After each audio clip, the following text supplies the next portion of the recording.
house to ask if she wanted to come over, and her dad answered the door and said that she was gone. And when I asked when she would be back, he was like, she went to go live with her mom, so probably never. Which was super weird because she never mentioned that she had another mom. So fast forward 2 months, my family and I are sitting around the fire pit when we hear someone scream help. But we weren't sure if that's what we were actually hearing because it was so quiet, and then all of a sudden we heard someone banging on my neighbor's basement door. You know those metal doors that people usually have outside of their house that lead down basement steps? Yeah, well that's where the banging was coming from, so my dad hopped over the fence to see if that's where the screaming was coming from also, and then not even a minute later my dad hopped back over the fence and it looked like he saw a ghost, but he ran inside, called 911.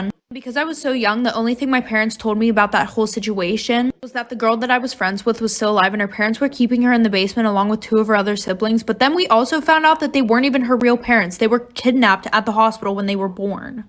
My husband hit me for the first time and I'm still in shock. My 23 female, husband 26 male and I have been married since February 2020. We joked when it happened that we had the perfect timing since a lot of my friends ended up with relationship strife and breakups over the last couple of years. Currently, we have one daughter who is 7 months old. I stay home with her most of the time. My husband works in management for an up-and-coming company and is often gone 9 to 10 hours a day, so I do all of the housework. This is usually totally fine with me. This week, I did a lot of cooking and baking. I haven't been as